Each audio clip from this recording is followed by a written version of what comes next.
UCF and Florida A&M. John Bull a little quick to get in the air. And for the third consecutive game this year, the Knights win the tip with Themis Folks at the point.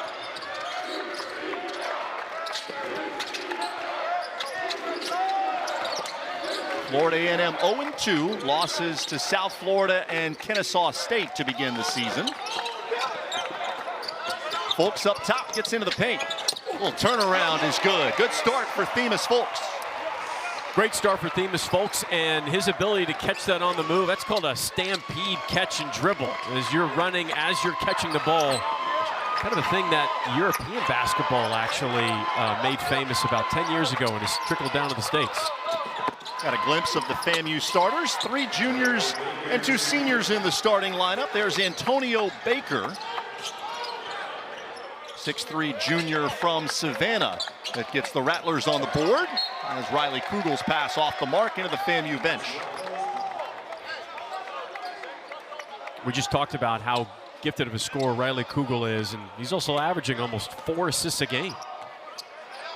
But Johnny Dawkins has told us we need him to have a big role. Want him to bring leadership, and a guy who's very likely to be UCF's leading scorer throughout the season. A touch on the block for Miles DeLama. Runner from Jaquan Sanders is no good. And scrap forward on the baseline, out of bounds to FAMU.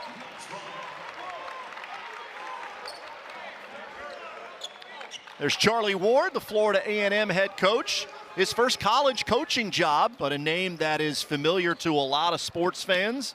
1993 Heisman Trophy winner, first-round NBA draft pick. Spent 11 seasons in the NBA and also led Florida State to a national championship in football.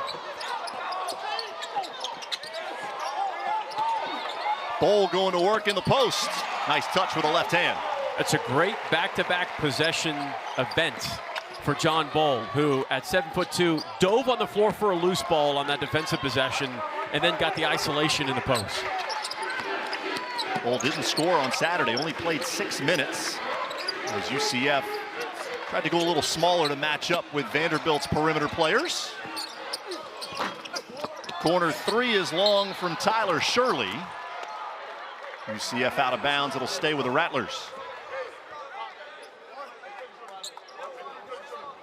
Second time this year that we've had 2 former NBA players as coaches. Johnny Dawkins, of course, 1986 Naismith National Player of the Year. Only 22 Division I head coaches played in the NBA. Here's a look at part of Charlie Ward's resume.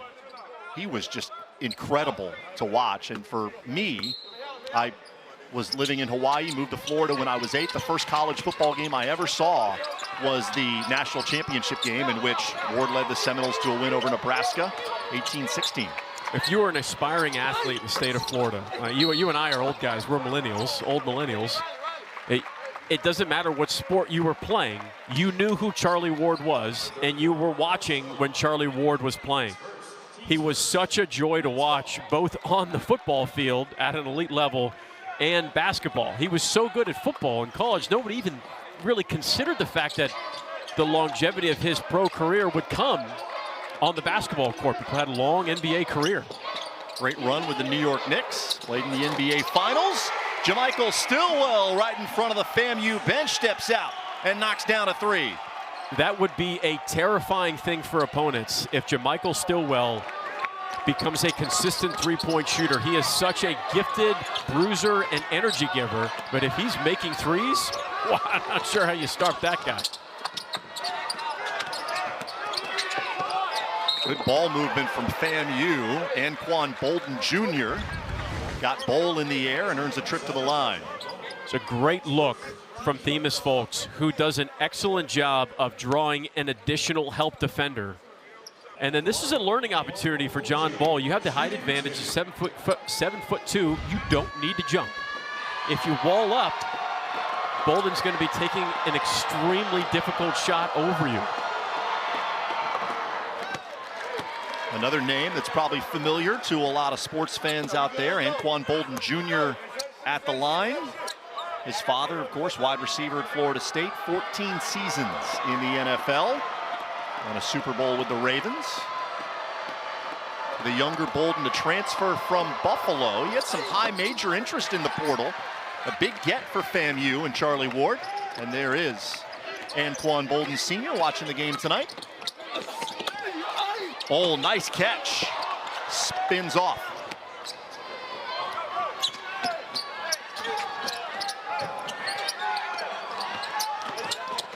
Baker driving baseline. DeLama had it stripped away. UCF with numbers.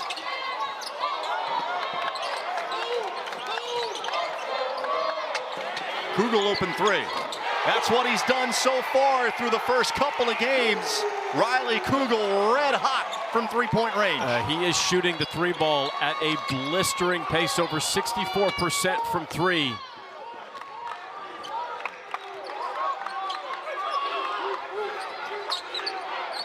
He's averaging 4.5 made threes to start the season. Red hot. Just a 33% shooter a year ago. Tyler Shirley with a foot on the baseline, and FAMU turns it over for the second time. And he has to score for UCF. Riley Kugel is the focal point of this offense, and someone that you and I have watched the last two games, and we've seen the exhibition game against LSU as well. You and I called that one. He's just smooth, and he just knows how to play. And teams are going to have to figure out different ways to guard him, because so far nobody's been able to figure out a way to slow Riley Kugel down. Uncontested drive by Themis Folks, his second bucket.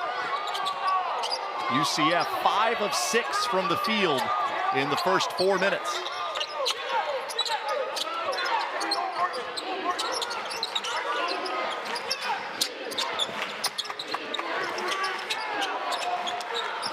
Folks with good pressure defensively. Shirley short on the fadeaway. He was trying to lobby that he got hit.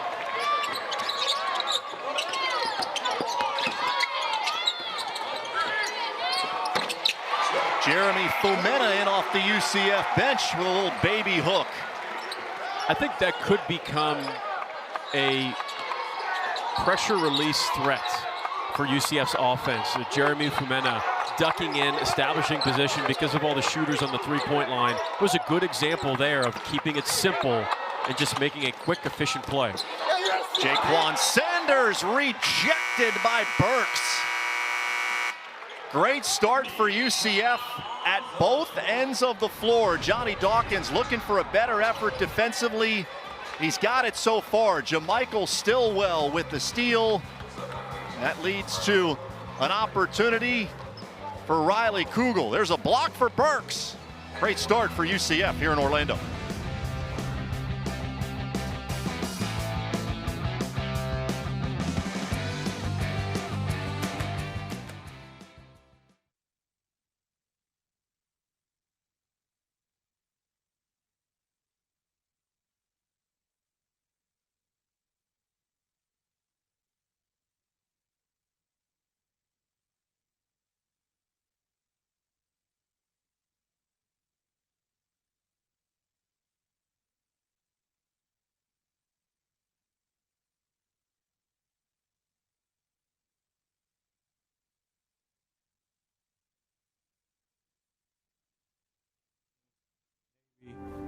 Appreciate you guys, and it takes a lot of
Hey, this is Chris Parker.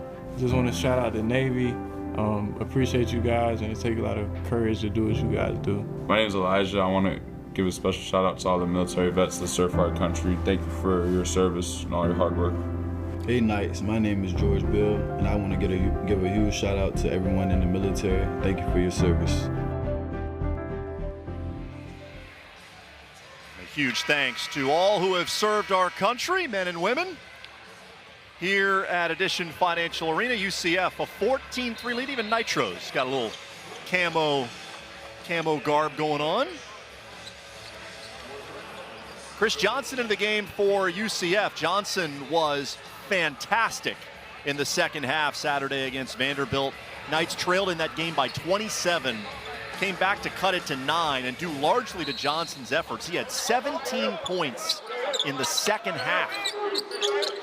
He only shot 16% from 3 last season, and he went 4 for 6 in the game against Vanderbilt, and really was the catalyst, like you said, for igniting that comeback for UCF when they were down big. Also, he ran point guard in that game. Late in that game, with Demas Folks on the bench, he had 5 assists and 0 turnovers. It's going to be interesting to see how often he gets used at point throughout the course of the season. And Johnny Dawkins talked to us at shoot-around today, and he's echoed this sentiment before about how you learn a lot about guys when things aren't going their way and they have to face adversity. And he said everyone at some point this season is going to get an opportunity. Chris Johnson got an opportunity in that game and made the most of it. And there's another player to keep your eye on, number 11 for UCF, Carmelo Pacheco, who's just starting to get back into a rhythm after not being completely healthy during the summer. Bucket and a foul for Devin Cambridge, transfer from Texas Tech. And I just said about Pacheco about getting healthy, getting back into a rhythm. You could say the exact same thing for Devin Cambridge. He didn't play at all last season, none. He's coming off an ACL injury and could not get back onto the court. And Devin Cambridge is an elite competitor. He's the strongest player in the weight room, according to Charles Stevenson, who's a legendary strength coach for UCF. And I think that Cambridge is just starting to get more of a feel. I think we saw some of that in the Vanderbilt game as well. He played 30 minutes. There's Charles Stevenson. They call him Rock. More affectionately known as Rock. Tremendous job with UCF's weight training. Google quick hands. FAMU keeps possession, but only 3 on the shot clock. Baseline jumper, no good from Caleb Washington.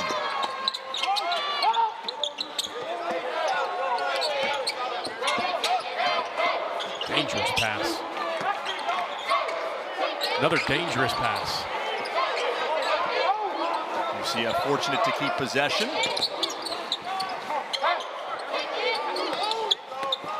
Pacheco puts it on the deck, gets into the lane.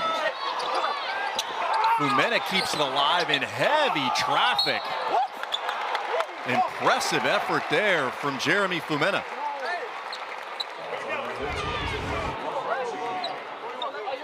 This happened because Pacheco put it on the deck and attacked. And that's something that's going to be very important for Pacheco. Every scouting report is going to be keyed in on him when he checks into the game because he's an elite three-point shooter. He shot 46% from 3 last season. That was 4th best in the nation when he was playing for Mount St. Mary. So scouting report says there's large blinking lights in the scouting report. Says do not let Pacheco get a shot off. So your opportunity to attack the teeth of the defense will be there with appropriate pump fakes and footwork.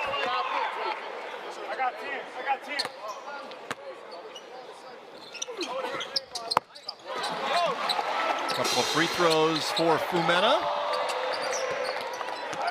I'm a believer in Fumena's potential. I wouldn't be surprised over the course of time that Fumena started to get more and more playing time as he gets more comfortable with the system defensively for Coach Dawkins. Fumena played with Kugel last season at Mississippi State. Started his college career at Rhode Island. Walls up on Dalama. Post work from the 6'11 junior, making his FAMU debut. Missed the first couple of games with injury. And Caleb Washington comes up with a steal for the Rattlers.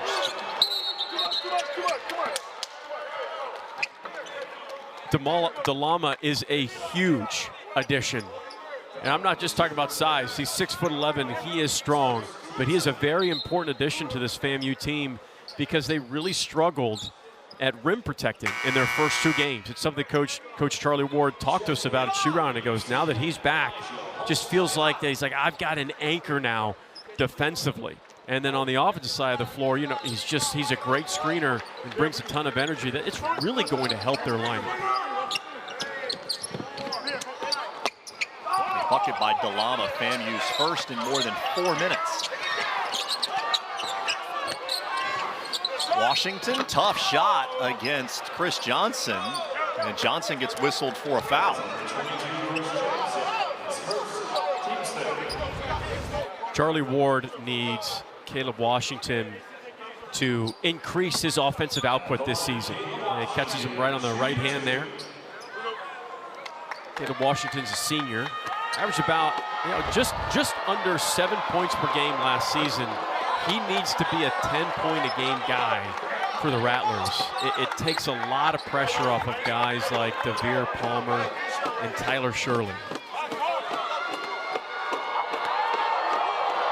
Washington certainly got the ability. He was a 4-star prospect in high school. Unable to cash in on either of those free throws. Folks loses the handle. 2-on-1, Knowles behind the back. Washington with a flush.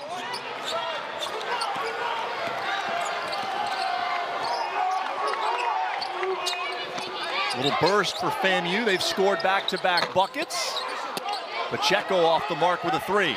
That's a good look for UCF, and that's how quickly they would like to get a clean shot up.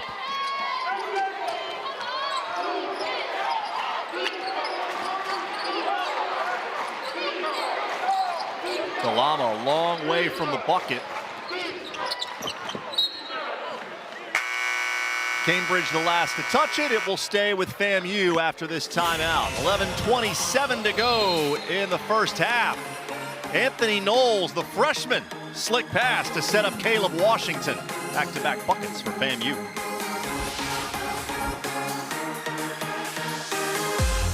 For the big, for the small, the short, and the tall. Peacemakers, risk takers. For the optimists, pessimists, exhibitionists. For long distance love. For the farsighted, nearsighted.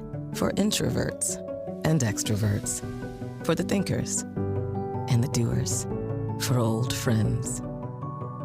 Coca-Cola. For everyone. Allow yourself to tune out. To tune into nature. To tune in to the outdoors. To tune in to what matters. Discover Lake County, Florida. Learn more at discoverlakefl.com. No nights off in the Big 12. Every matchup is personal. Every game is a battle. And everyone is coming for your spot. Bring that pressure right to the paint. Game on the line. Clock winding down. Fans on their feet. 30 years strong, and now we shine so bright they can't help but watch. This is where every month feels like March. This is Big 12 men's basketball. This is a different league. Have you ever wondered if there was a place where access to excellence isn't guarded by ivy, but open to all who strive for greatness? Where education leads to more than a degree. It opens the door to a career and a better life. Where imagination ignites invention and innovation, and the boundaries between science and creativity converge. That place is here, the University of Central Florida, a place for those who dare to invent the future. Hey, Mike, how'd you like to score Big 12 football championship tickets and VIP halftime access? I'm always ready. Well, let me tell you how. Every time you pay with one of Venmo's Big 12 school-branded Venmo debit cards, you're automatically entered for a chance to win. Just swipe, tap, or pay like you always do for your shot at exclusive prizes. Check out VenmoBig12Sweeps.com for more details. Well, Johnny Dawkins has to love what he's seen so far from his team. Wanted a better effort defensively, and he has gotten it. FAMU just 3 of 11 and 7 points as we near the midway point of the first half. Shot clock winding down, just get it away. Bolden Jr.'s 3 is short.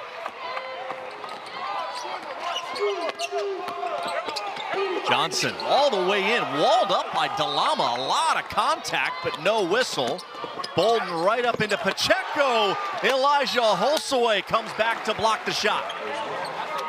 And that's what Holsaway is in there to do, be a rim protector and an energy giver. And he certainly plays hard. That was a good job of sprinting back in transition, not giving up on the play, and timing it up perfectly. Holsaway, the 7-foot redshirt junior, was a walk-on a year ago, but impressed the coaches with his effort, earned a scholarship. And he's gotten some good run here in the early part of the season.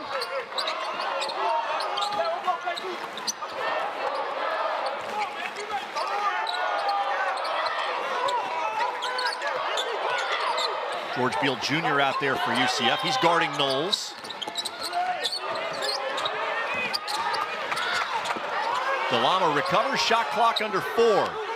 Bolden Jr. just gets it away in time. It didn't hit the rim. And Cambridge clears it for UCF.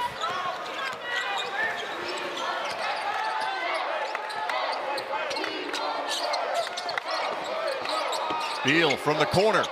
Cashes in on an open 3. Terrific shooter. George Beal knocks down a triple. 39% from 3 last season. The coaching staff really feels that he could be a key ingredient to UCF's high-octane offense because of his shooting ability. Nice cut. Both of his shots Saturday against Vanderbilt. There's Jordan Chapman on the baseline. Foul against UCF. So this is Cambridge again, just making the right play. Very rarely will you see Devin Cambridge out of position on either end of the floor and just keeps the game simple and effective. I love that about his veteran presence for this UCF lineup. Cambridge, a 6th-year player, spent his first 3 years at Auburn, full season at Arizona State, couple of injury-plagued seasons at Texas Tech. Hasn't been the same since the season-ending knee injury in December of 2023, but as you said earlier, that game Saturday against Vanderbilt, you started to see what he can be for this team. Had 12 points, 5 rebounds, and 2 assists. And that's a complete game for Devin Cambridge right now. I think that's exactly what UCF needs and wants from him. And just giving Riley Kugel a bit of a pressure release valve on the offensive end. And a very versatile defender, a guy who can guard at least 3 different positions on the floor. His experience is invaluable. He's played nearly 150 college games in his career.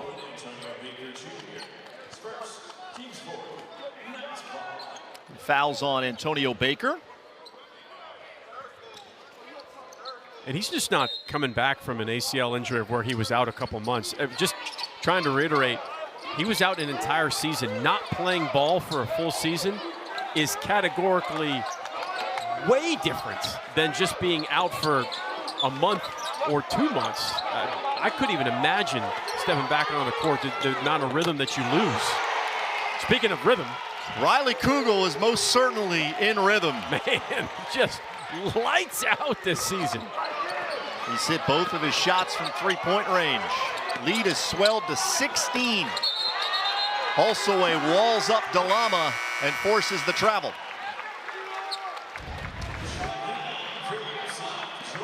Late in the clock, the ball's in Riley Kugel's hands, and you don't have a hand up. It's going in. It's just automatic right now. He is so dialed in from beyond the arc, just playing like one of the most lethal scorers in the nation to start this season. And a great screen by Holsaway to give him that chance. Step up late. I mean, FAMU has to step up. If they're going to sit in that zone, you got to have that secondary defender up in that gap. Stillwell, nice terrific pass. Chris Parker from the right corner. UCF 5 of 6 from three-point range. Yeah, you're going to have to get out of that zone if you're FAMU. You have to.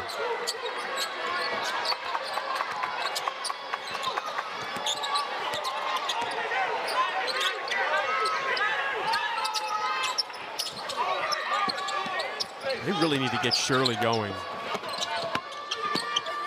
Palmer on the baseline. Parker and Stillwell shut that down. UCF off and running in transition. Beal sticks with it. Kugel had it slapped away by Jaquan Sanders. Shirley spinning on Stillwell. Palmer to the corner. First open look FAMU's had from distance, and Jordan Chapman buries it. And it came from a paint touch and an extra pass. That was the best ball moving possession of FAMU in this first half. First three of the game for the Rattlers. Stillwell, hard spin. Just gets it to crawl over the front of the rim. Just think, he's the most underappreciated addition to this lineup out of the portal for Coach Dawkins. Stillwell is tough as nails and a fearless competitor.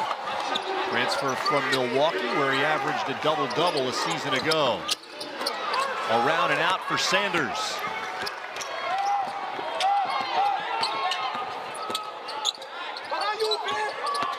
Burks gets into the lane.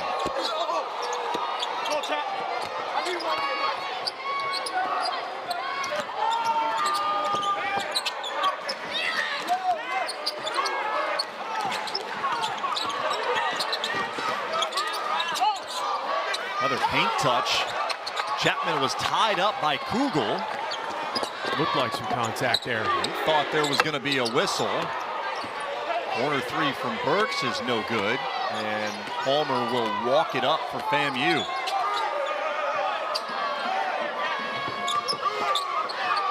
Well, Tyler Shirley has just not been able to get it going. As Burks with a breakaway slam. Shirley, number 22 for FAMU, averaging 14 a game. They got to find ways to get him involved. Charlie Ward burns a timeout. UCF has its largest lead. Defense leading to offense for the Knights. Jordan Burks at 6'9", using his length to steal the pass and take it the distance.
UCF coming into the game was shooting below 35% from three-point range, but they have lit it up here in the first half. And the first 2 games of the season, it's an early sample size, but UCF is already 16th in the nation in three-point field goal percentage. They are shooting just over 47% as a team. A lot of that has to do with that guy right there, Riley Kugel. But a great sign offensively for UCF and Coach Dawkins.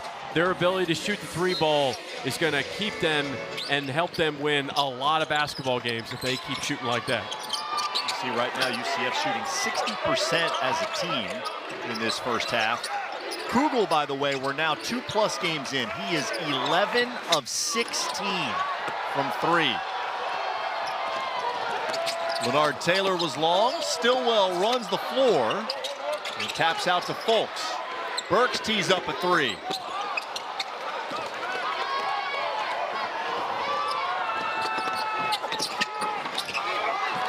All the way, nice drive. Tough move. Popped out for Taylor. Burks at the other end, his second dunk.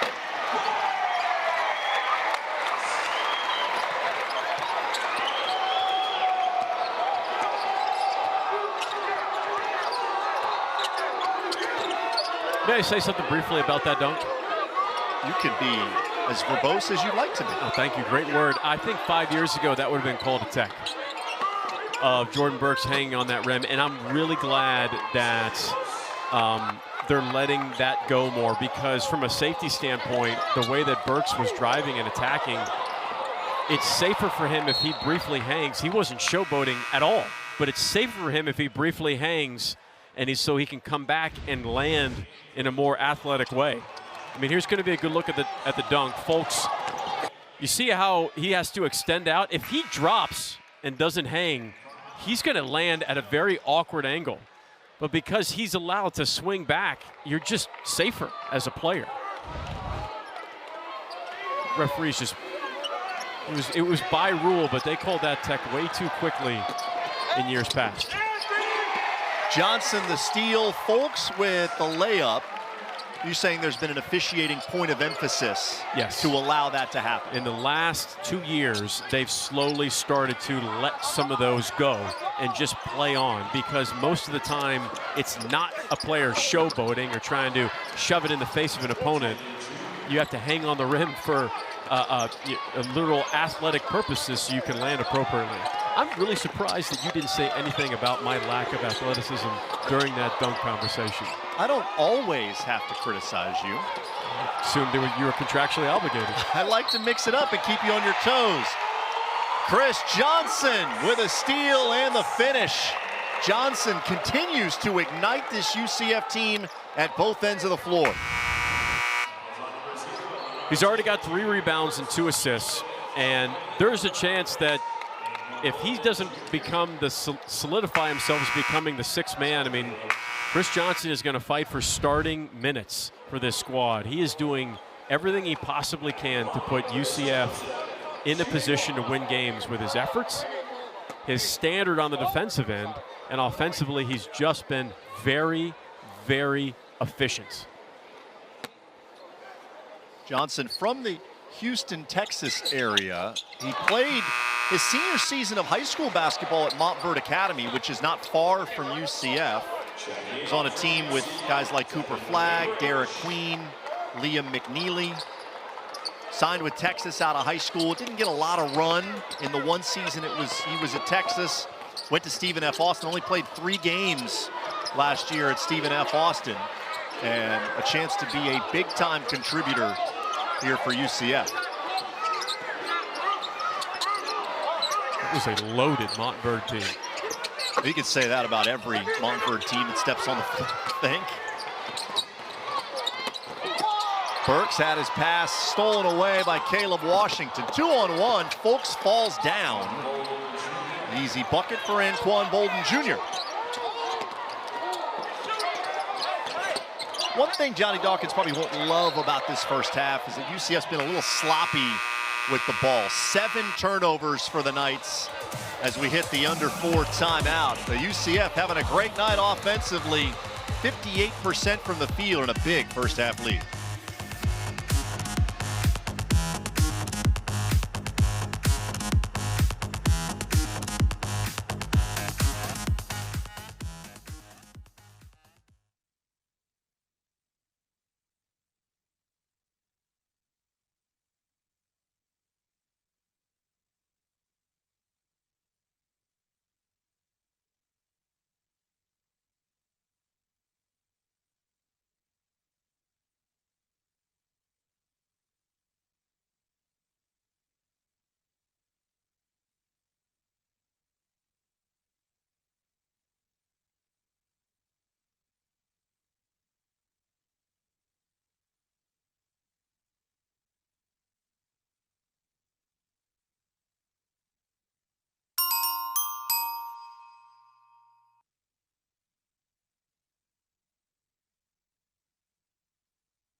back at Edition Financial Arena. 21-point lead for UCF. And coming up on November 14th, the Knights women's soccer team, which made the NCAA women's tournament as an at-large, will host the Maine Black Bears. Match set for Friday, 7 p.m. on ESPN+. UCF women's soccer, great close to the season, only lost once in their final 10 matches. And their road in the NCAA tournament starts with a home match on Friday. You can catch that one 7 p.m. on ESPN+.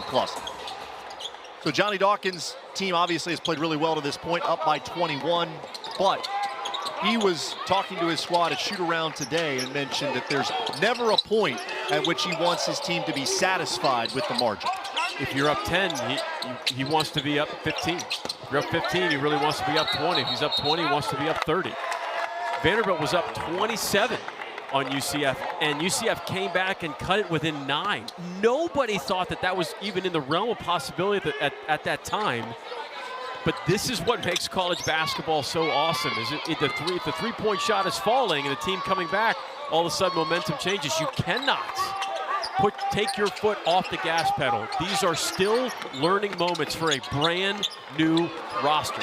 So important to continue to extend the lead, not just be satisfied with it. Not a single scholarship player back from last year's team. And these are invaluable moments in the non-conference. Cambridge puts it on the deck. Pacheco, a three from the wing is good. That's the 6th first half three for UCF.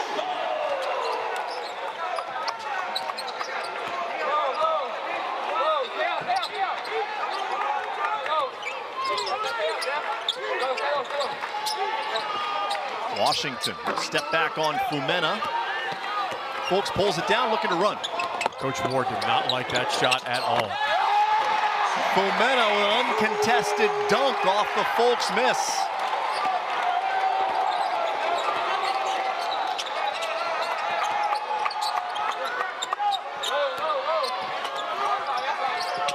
Coach Ward told us at shoot-around today, the emphasis offensively, getting quality shots and good spacing offensively.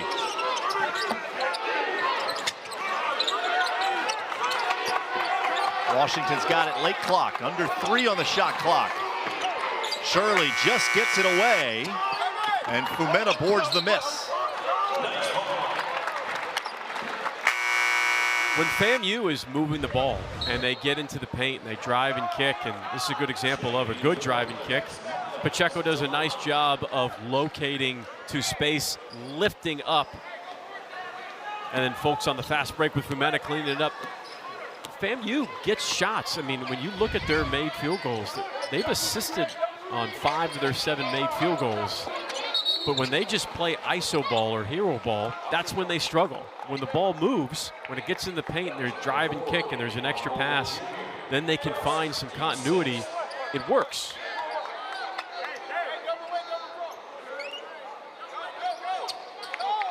FAMU's struggles for the most part this year have been on the defensive end. This is the 5th half of the year that FAMU's played. They've given up 44 or more points in all 5 of those halves. Coach Ward talked to us about building blocks. He says it's about finding those little things to just keep chipping away and getting better at. Small moments. In those first 2 games, he was really happy with his team's shot selection. He was really happy with their effort. They just need to put together more complete minutes defensively. They need to keep finding ways to orchestrate offensive action from their defense. That's really the next big step for them. And they're not a complete team yet, still missing a couple of guys due to injury. They had a couple of guys that missed the opener against South Florida, returned against Kennesaw State. Dalama making his season debut tonight. A lot of time for things to come together for FAMU before they get to the SWAC part of their schedule. Well, I definitely think it was a home run hire by FAMU getting Charlie Ward. He's a big community guy, just does some amazing work in the community. He's a Tallahassee guy. His parents and his sister graduated from FAMU. I just think it's going to be such a great culture thing for that program. His dad was a quarterback at FAMU. Ward was born at FAMU Hospital as DeLama gets the bucket inside. Ward said when he was hired that this move solidifies his family's commitment to Tallahassee. That's the type of guy he is. He never viewed himself as a college basketball coach, said that this is the only collegiate job he was willing to take. That's what's called winning the press conference. That was a great line, and I think gives a lot of the FAMU supporters and fan base and alumni just something to really rally around. Is a Tallahassee guy, he's a community guy, and I think it was a fantastic hire. But there is an adjustment period. He spent the last 7 seasons as a high school coach at Florida High in Tallahassee. He surrounded himself with a staff of guys that have a lot of college experience. He's leaning on them, especially in this first season. It's going to take some time to build things where he can get them. Especially from a recruiting standpoint and building relationships. He knows the game. I mean, he was an assistant coach for the Houston Rockets. That doesn't happen by accident, like, oh, gee whiz, maybe we should. The man knows basketball. But understanding there are veteran coaches that are still trying to navigate the recruiting world of college basketball right now. So hiring an experienced staff, right, that was priority #1 for Coach Ward. Folks weaving his way through the FAMU defense, not on the same page as Pacheco. There's Jared Lazarus, associate head coach. That was Charlie Ward's first hire. A guy who you know well, very well respected in the state of Florida. Legendary assistant coach, has been on staffs at South Florida and Florida State. Knows the Florida recruiting grassroots area as good as anybody in the state. Stillwell out to check DeLama. Great defensive pressure from Stillwell. Folks taps it ahead. Stillwell unable to tap it home, but he got fouled.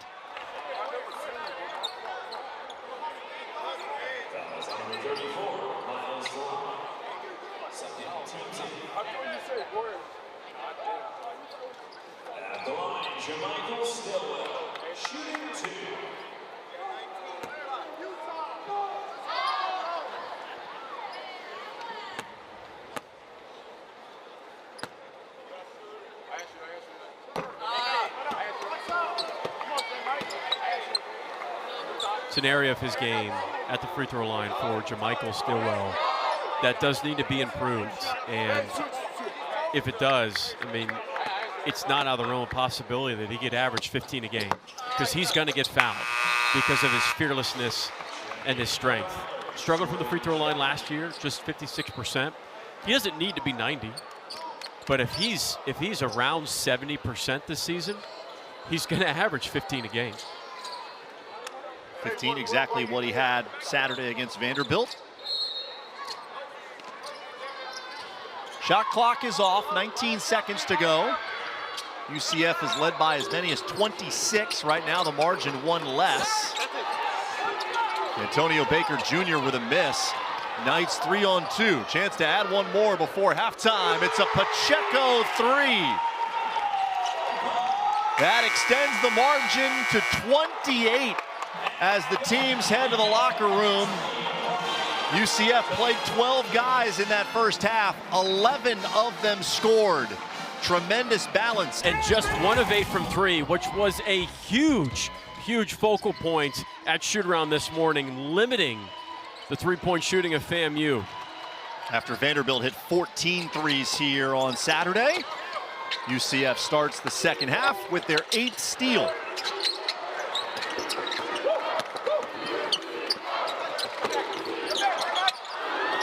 Stillwell with a head of steam, lost the handle. 10 turnovers for UCF. DeLama unable to finish initially, but stuck with it and scored over Bull. He's got a chance to be a force in conference play. Played last year for Chipola Junior College. Missed the first couple of games for FAMU with an injury. Making his Rattlers debut tonight, and it's a good one. Folks whips it to the corner, Stillwell. 3 in the first half, not the strength of his game. And a foul against Themis Folks. Foul on Themis Folks. First, team's first. Riley's ball.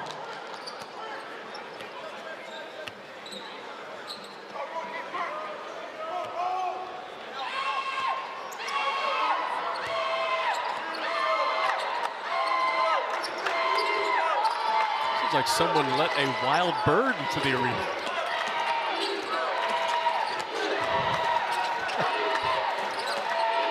Their level of intensity is matched only by what UCF has done on the floor in the first half. I believe that is a member or two of the UCF marching band. I mean, that is aggressive. I don't know if I've heard that noise uttered in my life. Kugel on the baseline.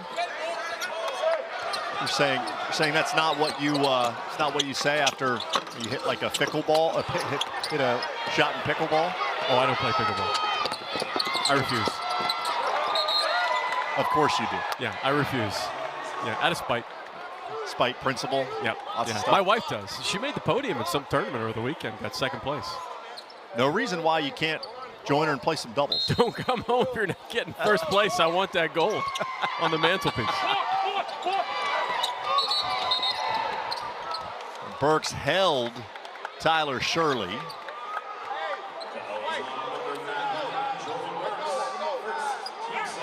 Now is that the person who's been making the sounds right there?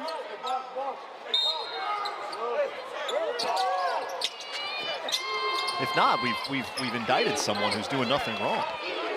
Yeah, I don't want to put any blame on him. We're going to find you. DeLama, nice pass to the corner. Shirley knocks down the open 3. That's a good sign for FAMU because Shirley is a gifted offensive scorer. They need to find him more looks on those swing passes. Burks with the easy deuce at the other end. He leads UCF now in scoring, 8 points. A lot of balance for UCF so far. Great help by Stillwell, forces the jump ball, and the arrow will give it to UCF. Well, it was good ball movement and catch, rip, go baseline. More of that for the Rattlers. That's what they need. Every time when they attack the paint, they're in ISO, they attack the paint. Usually good things happen. As long as they don't over dribble and they make that extra pass. We saw a really good example of that in 2 possessions on the first half. That was a good example to start the second half.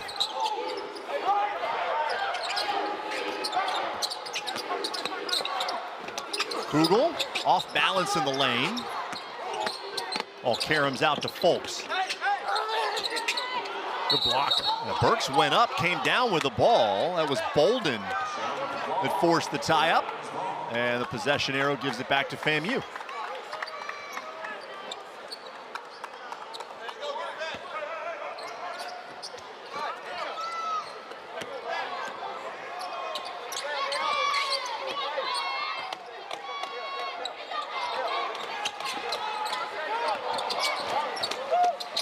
Good to see Devere Palmer back out there for FAMU, number 13.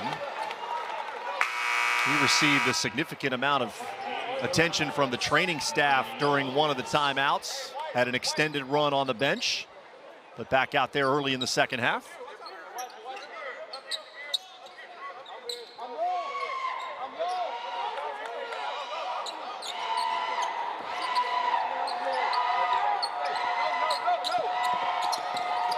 Washington. In the corner, there's Knowles with a 3.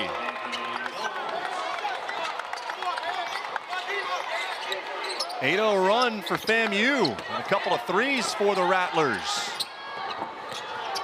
Cut it down to 22. Cole easy on the backside. Might be the easiest bucket he gets all year.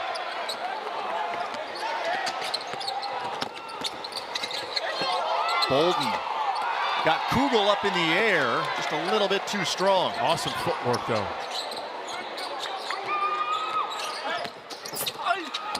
Goal off the feed from Kugel, had it stripped away, and Washington unable to save it in front of the UCF bench.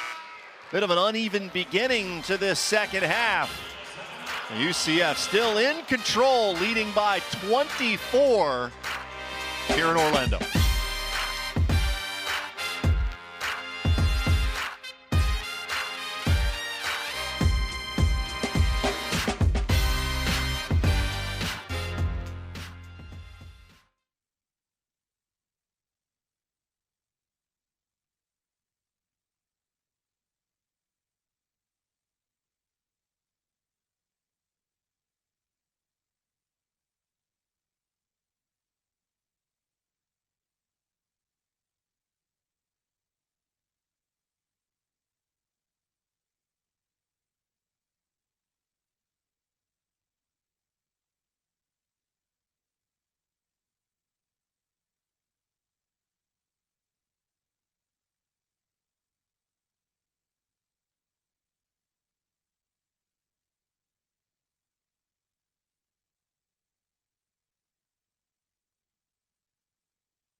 Well, 6'9" junior Jordan Burks is a guy that can contribute to UCF in a variety of ways. His length is a huge weapon. And his versatility absolutely changes the game for UCF. And what we're seeing is offensive plays, but what he does on the defensive end is just, and if not even more impressive. There will be times where Jordan Burks will guard the power forward position.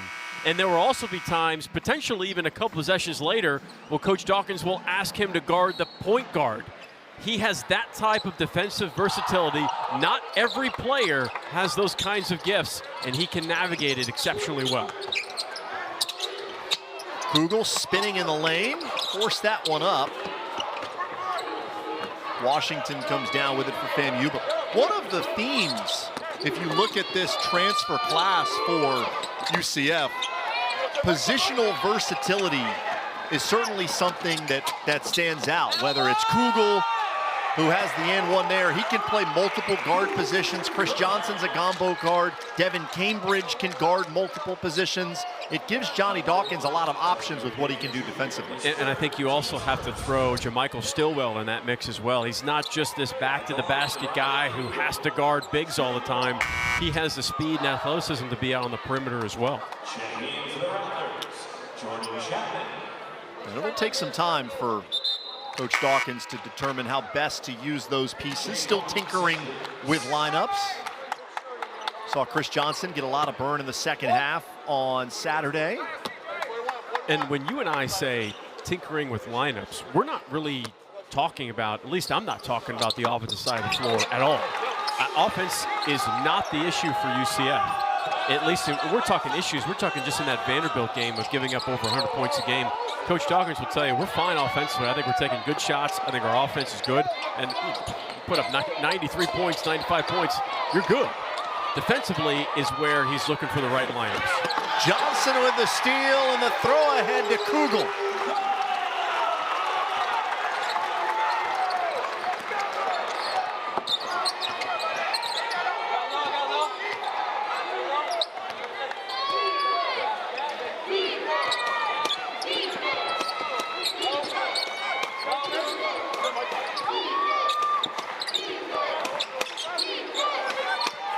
And you got it to 22. UCF has responded with a 7-0 run.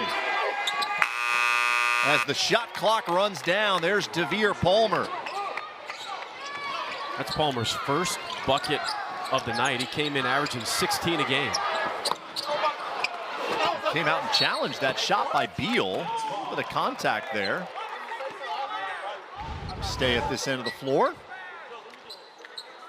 Chris Johnson was pumped after this possession, grabbing a loose ball and immediately looking ahead. Sign of an intelligent player and an unselfish player is you make a defensive play for yourself, then you immediately look ahead to a teammate. Cambridge from the corner.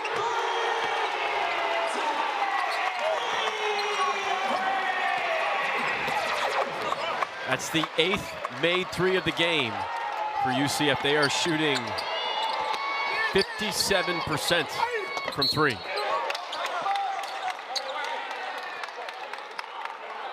Cambridge with his first. He's got 6.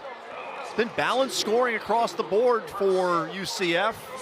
Kugel, the only player in double figures. He's got 11. And 11 of UCF's 12 players who've seen action so far have scored.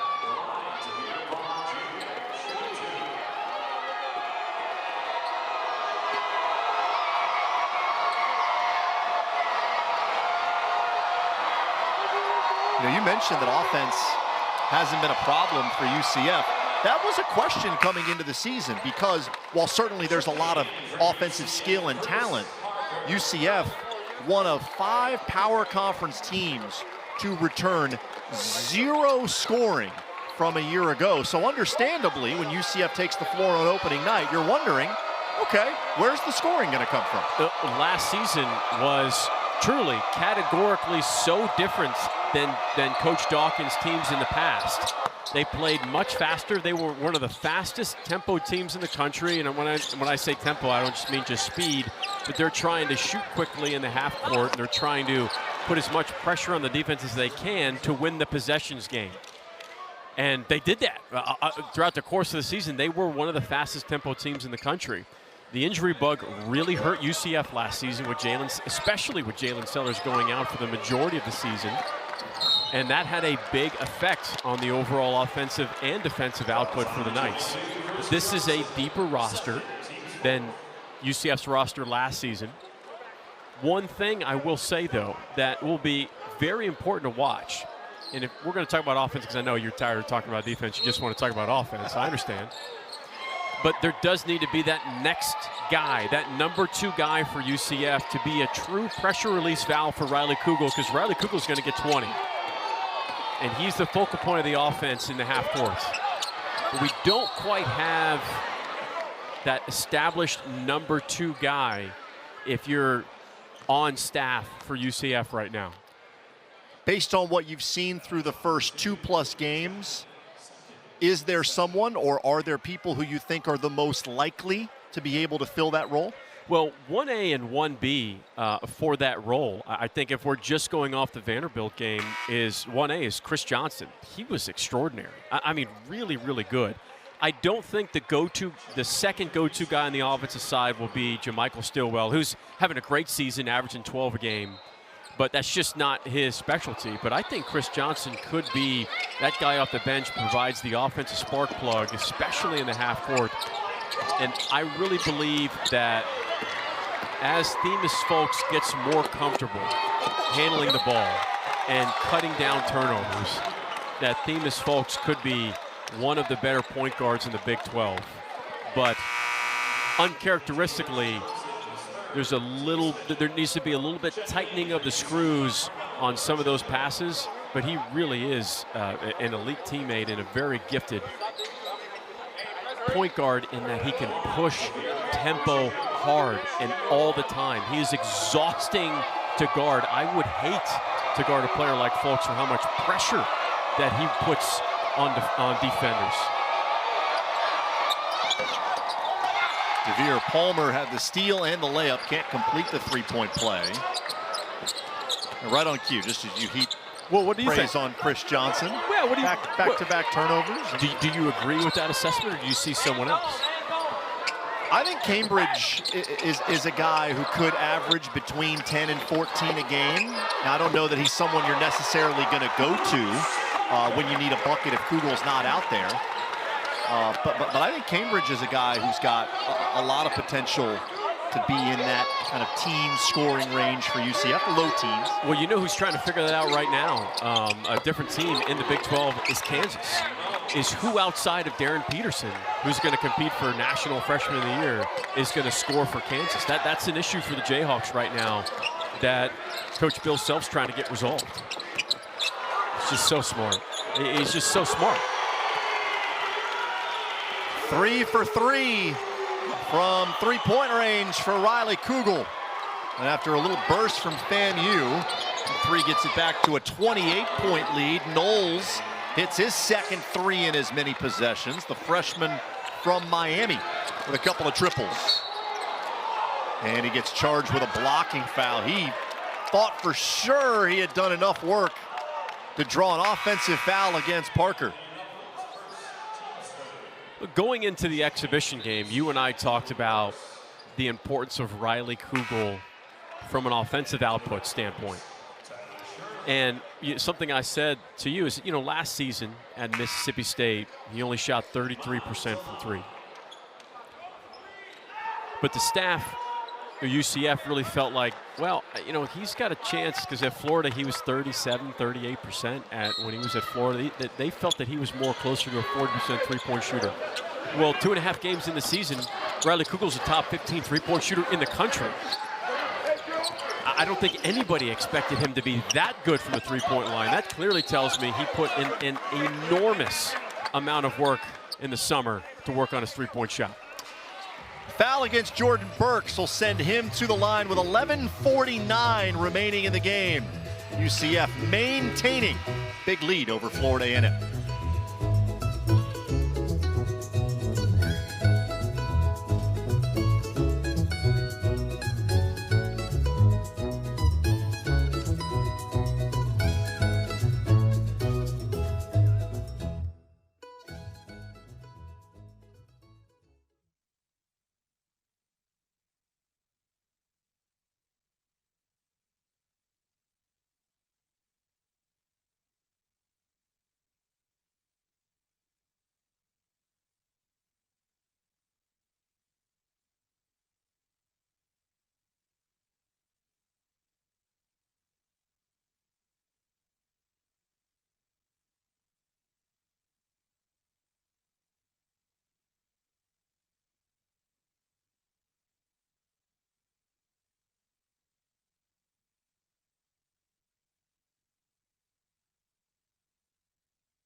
Well, it's become a theme through the first 3 games of the season. Riley Kugel on fire from three-point range. 3 for 3. Hasn't missed a three-point shot on his way to 14 points, and Kugel has become one of the most lethal scorers in the country. And we're talking about the three a lot. He wasn't known as a three-point shooter, and it's not as if he just has to shoot threes. All of his makes, whether it's this game, the Vanderbilt game, the Hofstra game, virtually every single one has come in rhythm. See what he's done so far this season. 25 against Vanderbilt, tied his career high. Also went for over 20 in both of the exhibitions against Duke and LSU. Well, Riley Kugel poised for a breakout season after 2 years at Florida, 1 at Mississippi State. In all 3 of those seasons, he averaged right around 9 points per game, in between 9 and 10. And those numbers figure to double this year. Started the night 30 points away from 1,000 in his career. So just 16 more. 1 of 2 for Burks. Tried to go after it into the first row.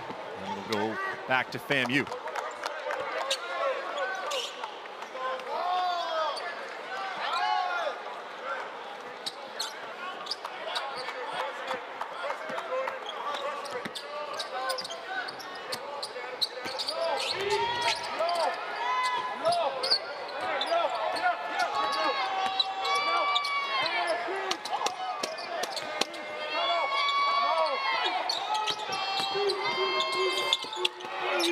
Dalama surrounded inside, stepped through it and traveled.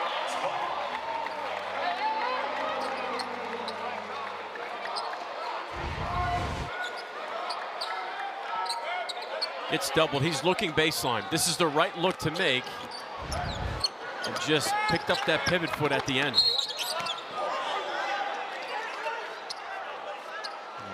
Knowles commits another foul, much to his dismay. 15 foul against FAMU.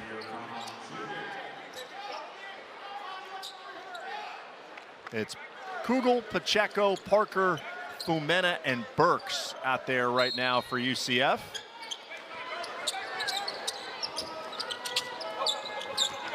Kugel leads all scorers with 14.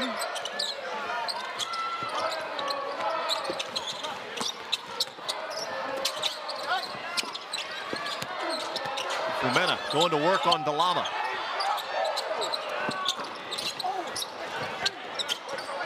Burks came in for the board. He can be a terror on the offensive glass. Yeah, he is everywhere. Put his head down. He's really upset with himself after missing that free throw. Fumena keeps it alive. Extended possession for UCF. FAMU, for the most part, defending it well. Shirley went down. Burks fouled again. That was almost a perfect possession for FAMU. Had great defense on that initial shot clock possession. And they gave up the offensive rebound. And you reset it again. The energy stayed the same. Those small little bailout fouls. That's what hurts you so much.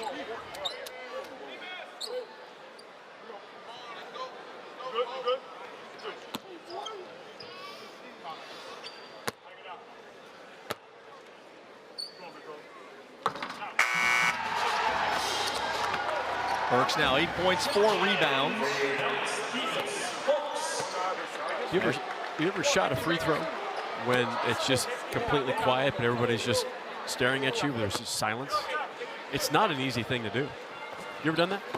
Depends on what you, how you define everyone. I've been in an empty gym with a couple other people watching. Everybody always complains about how they think free throw shooting is easy. It's one of the hardest things in basketball, in my opinion. It's the first time you're asked during the course of the game to not be an athlete. The very first time, regardless of how athletic you are, you're not allowed to jump. You have to manufacture your own rhythm. You have defenders are standing around you. You can't step into it. Most great shooters shoot better when you're being contested because you could jump into rhythm. What was your free throw percentage? as a college player? I don't remember. I wasn't bad, but I wasn't elite. Surprising. Just being truthful. Yeah. I would expect nothing less. Been strangely kind to me tonight, and I can't figure out what the reasoning is. Antonio Baker, 1 of 2. Mike O'Donnell sympathetic to that miss. There, by the way, if you remember hearing some of the bird-like calls throughout the game while FAMU had the ball. There's the member of the Jammin' Knights that makes those calls. He also plays the saxophone, by the way. Very impressively. Yeah, but that call, I would like to hear it one more time. Well, he's settled down. Yeah. Settled down a lot. Yeah. I don't know if he knows that he's been identified, the jig is up. Or maybe he's saving it. You know, you don't want to get it all out there in a game that's more lopsided. Yeah, I would think, you know, the elite long-term play is to save it for the right moments. Yep. But it was jarring. There's no question about it. You were shaken, for sure. So would you rather have a dead silent Jim while shooting a free throw, or that guy with his bird-like calls? I would rather have anything other than that guy and his Birds of Paradise call. Pacheco steps up and hits both. 29 points is the margin. Respect the hustle, though, my man. I do respect the hustle. Hit the midway, stay with it. Midway Be point different. Of the second half. I mean, look, if that guy plays any role in distracting the opponent, you know, Johnny Dawkins has to love the fact that he's here. Yeah, between the palm fronds and the Birds of Paradise call, I don't know how you're going to be able to make free throws on the other end of the floor.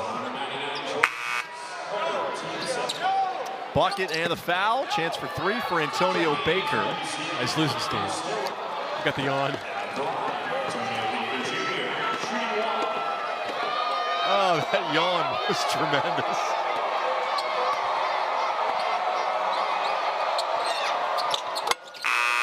Baker hits. Makes it 70-44. FAMU already with more points in the second half than they scored in the first half. It's 48-20 at the break. Rattlers with 24 second half points.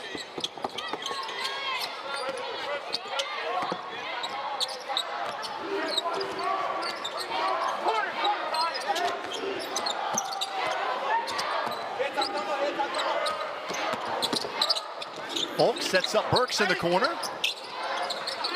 A lot of traffic in that area. Pacheco, that's a deep 3, but he's got that kind of range.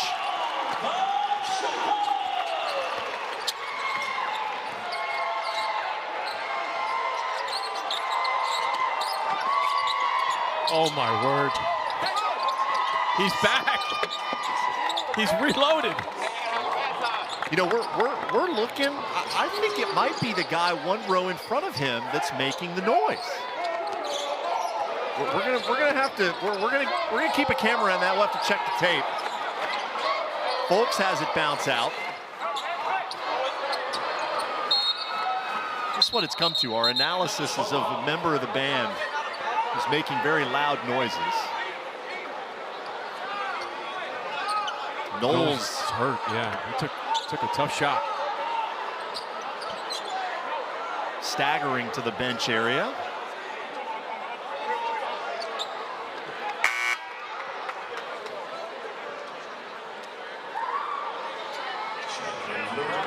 Charlie Ward asking for a review, and whether that's the officials making the decision on their own or Charlie Ward calling a timeout to have a review. Looks like the officials will go to the monitor. As they look at the replay, we will step aside. 9:08 remaining in the game. 73-46 UCF.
Nice. Back at Edition Financial Arena, we rejoin you as UCF knocks down a 3. That last play was ruled out of bounds to UCF. FAMU challenged that call, and the result stayed the same. So UCF's kept possession and then knocked down a 3, Carmelo Pacheco. And at the other end, FAMU will be at the line.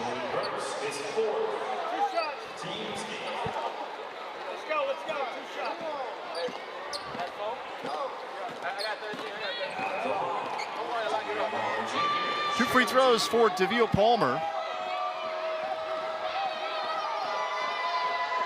Interesting to hear Charlie Ward talk about Palmer earlier to us. He's 6'6", said he felt like he was a version of Stillwell for them, a rough and tough guy who they can count on at both ends of the floor to do the dirty work. Played at New York's Monroe College, averaged 13 points, 5 rebounds a game. Really kind of nursed a foot injury throughout the summer. He's just getting back into it during the fall.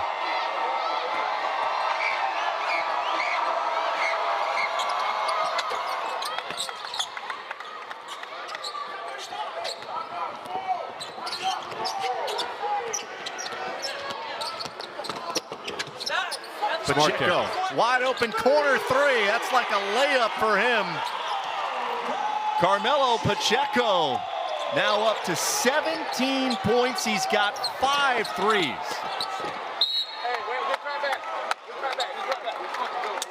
The staff for UCF has been waiting for him. What a great addition to play alongside guys like Themis Folks and Riley Kugel. He is a spacer to a T, and Birds of Paradise is back. And that is aggressive, it's jarring, and he is staying with it. No quit in his game, up by 31. I mean, I'm gonna have, that's like nightmare fuel. I'm gonna, literally. You're not gonna be able to sleep tonight thinking about that? Just gonna hear it. Maybe set that as my alarm. I'll wake up right away. DeLama continues to battle inside. There is a lot to like about his game and how hard he plays. I agree.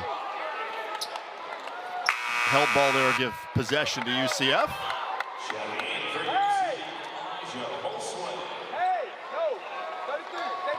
Again, this is a season debut for DeLama, 6'11" junior from Zambia.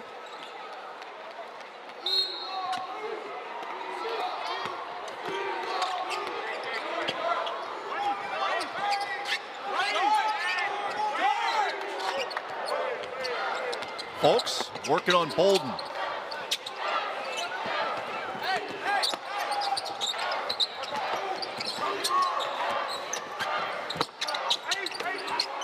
Folks, fancy footwork. DeLama knocked it away, and then Folks grabbed his jersey.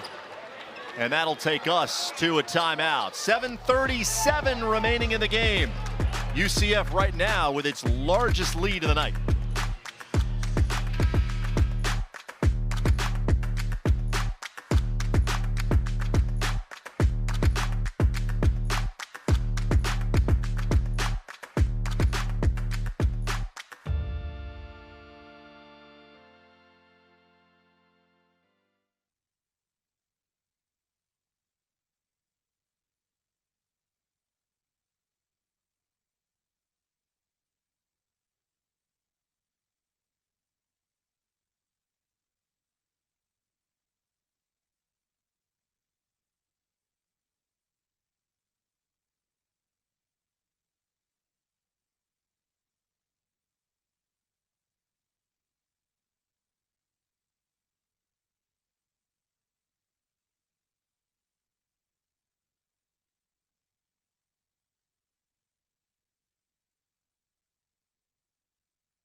right, so while we were in commercial, I was able to do a little bit of recon. See, I went over to the Jammin' Knights section, and the man who performs the now famous bird calls. Oh, there I am. Look at this stride. Look at that run. Oh, a little saunter. A little saunter from Austin Lyon.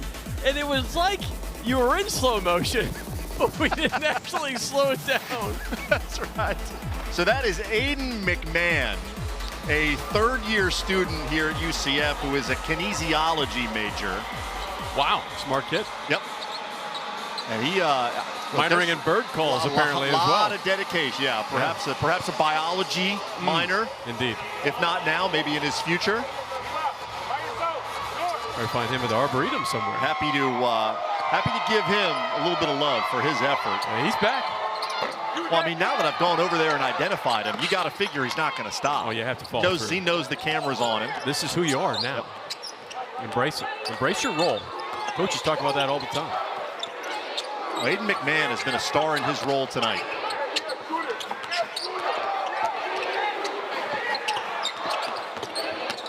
Beal can't turn the corner. Pass deflected and stolen away by Palmer. And Aiden is hard at work.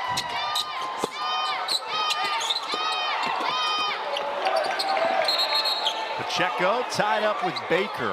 It will stay with FAMU. I mean, you have to wonder if that's his intensity in a 31-point non-conference game in the second half, what is it going to be like when Kansas comes in town? When Kansas comes here on January 3rd, when Arizona comes, January 17th. Between Birds of Paradise and Franz in the student section, this might be the most daunting nightmare student section in the history of UCF basketball. I think they might want to make Aiden's position a little bit more prominent as Anquan Bolden Jr. is fouled. I mean, right now, he's on the very edge of the band, all the way on the left side. I want to figure out a way to position him so that sound resonates a little bit more. But you could throw up the logistics of the band, though. You don't want to do that. The acoustics, excuse me, the acoustics of the band. 2 free throws for Bolden. He started every game last year at Buffalo, averaged just under 8 points a game. And as I mentioned, he's a guy that got some high major interest when he hit the portal. So Bolden, once FAMU gets into the SWAC, is a guy that could be very productive.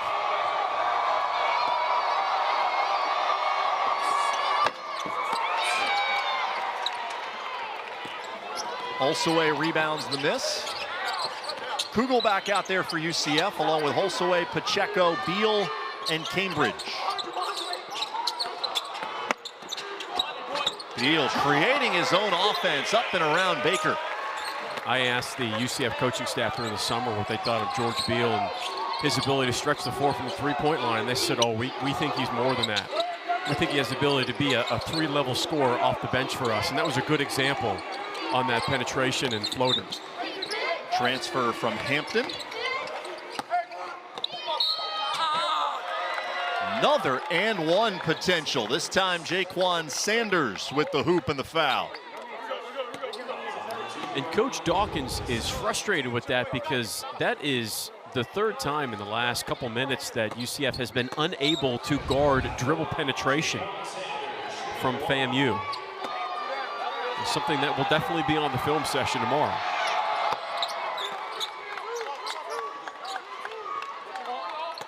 Coach Dawkins is, I can guarantee you, he is not worried about the score at all.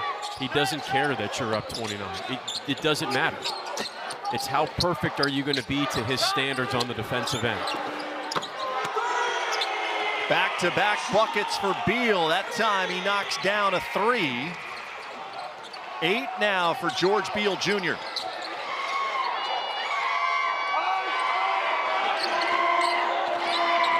This is phenomenal. It works. It's only weird if it doesn't work. It's weird, but it's working. His effort continues to be at a max. There's no let up in him. A lot better than your sprint back to the scores table. I wouldn't call it a sprint, nor would I call this a scores table. Oh, excuse me. Just get distracted by the alarming sounds echoing throughout Mission Financial Arena. There's certainly no part of you that was getting over and jogging that direction to try to get the info. It was pretty comfortable. But you're a man of esteemed journalistic integrity. I'm just an analyst. I try. You dabble. It's 2 free throws for Palmer. 5:21 to go in a 32-point game.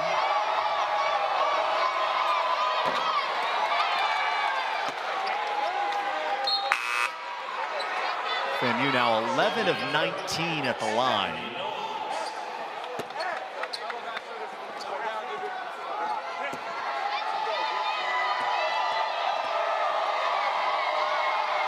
One thing that FAMU needs to continue to focus on is their rebounding. It's something where I think they can be really good, especially with the addition of Miles DeLama back in the lineup. And they lost to Kennesaw State, but there were building blocks in that game. They out-rebounded Kennesaw State, who is a really good Conference USA team. Head coach Antoine Petway, he's going to push. Kennesaw State will push Liberty for the Conference USA title.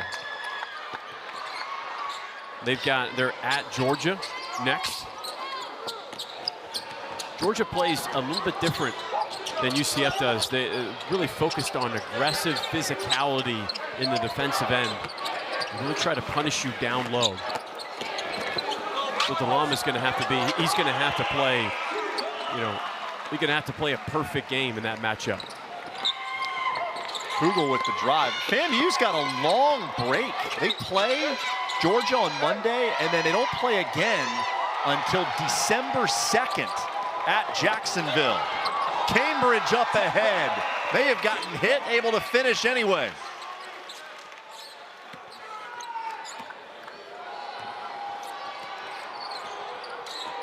After that Jacksonville game, they have a couple non-Division I games, and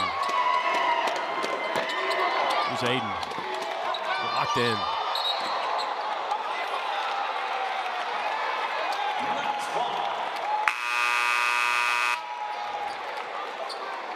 UCF will hit the road for the first time coming up next. Friday, they head to College Station to take on Texas A&M out of the SEC. A great early road test in the non-conference. Texas A&M as a new head coach, Bucky McMillan. They're going to play Bucky ball. They're going to try to play fast. That is going to be one of those games where, yes, that is first to 100 for sure in that matchup. And then they've got Oakland at home, which Oakland played Purdue really well. I mean, that was a tight game. Ended up being a 10-point margin against the #1 team in the country. How about Oklahoma State beating Texas A&M? It was a good one. I think Oklahoma State's going to be dramatically improved from last season. Steve Lutz is a heck of a ball coach. DeLama with a rejection on that Chris Johnson drive. DeLama is the type of player that could absolutely lead the SWAC in blocks.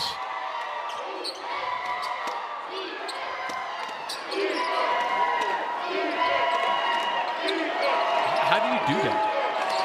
How do you stay with it? Lungs of steel. It's a commitment to excellence. Can you do an impression of that? That's what Aiden has. I think it would be disrespectful to Aiden to do an impression. Yeah, I completely agree. Never imitated, unable to be duplicated. Aiden McMahon, third-year kinesiology major, earning legendary status here tonight at UCF.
We touched on UCF's upcoming schedule. Here's the look.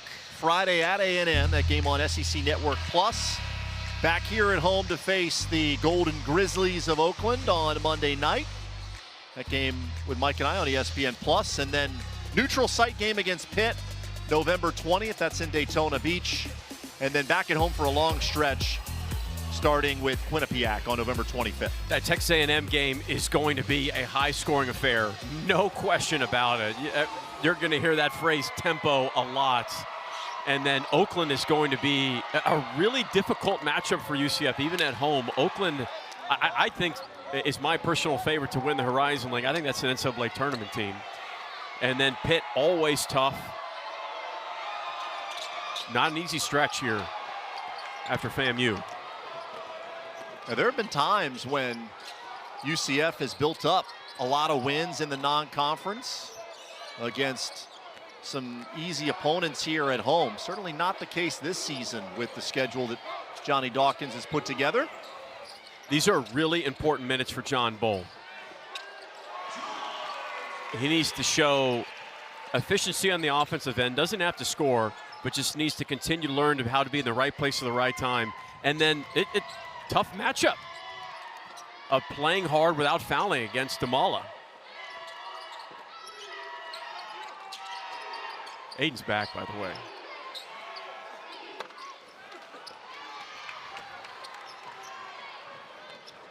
Parker up ahead. Great defense there from Antonio Baker. Forces the jump ball. Possession arrow will keep it with UCF. And the crowd, as loud as it's been in a while for a particular substitute, that is Pupa Warakunakro, who will come on, a walk-on, extremely popular among the UCF fan base. 5'11" redshirt senior from Thailand. He's the point guard for the scout team. He's responsible for being the lead guard in every single scout team when UCF is preparing for an opponent. Zach Johnson is also in for UCF. 6'5" freshman from Southern Pines, North Carolina, seeing his first action of the regular season. Got a chance to play in the exhibition at Duke, which is very close to where he grew up, but this is his first regular season action. And the crowd comes alive. It's really tough to hop back in there when you've been sitting down for that long and that cold. Shot clock at 5. Pooh lost the handle.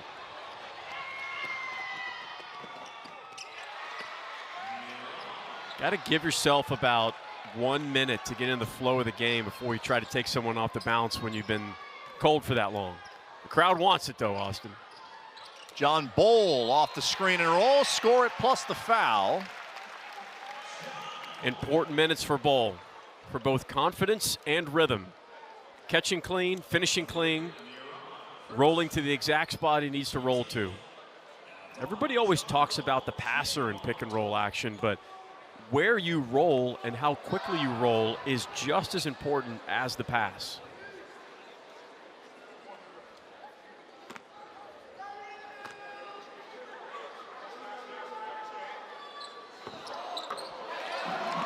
Bowl completes the three-point play.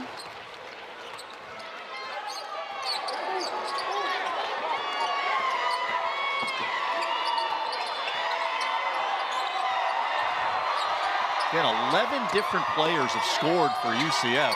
Got the potential to go up with Pooh and Zach Johnson on the floor right now. There's a rebound for Pooh, and he'll push the break with numbers. The floater altered from behind.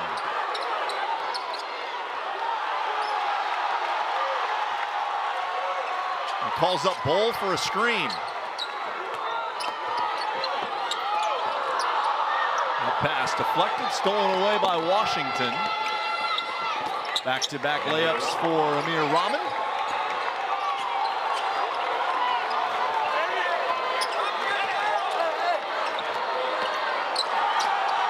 Pooh, free throw line jumper is good.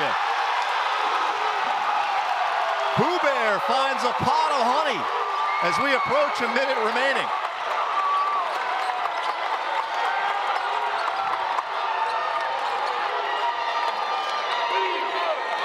Now 16 points in his UCF career.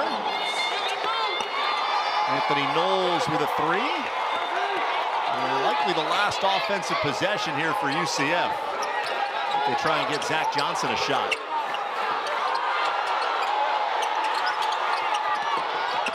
Who on the baseline, forces it up. Bol rebounds and sticks it back in.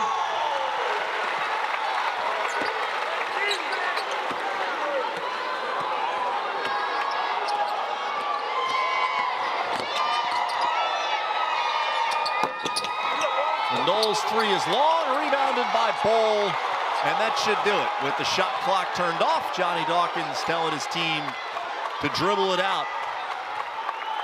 22 head coaches in Division I played in the NBA, 2 of them on the floor here tonight. Charlie Ward still looking for his first win as a college head coach, but it'll come. A lot of potential with this team as they head towards SWAC play. Handshake from Johnny Dawkins. Now those two highly respected men.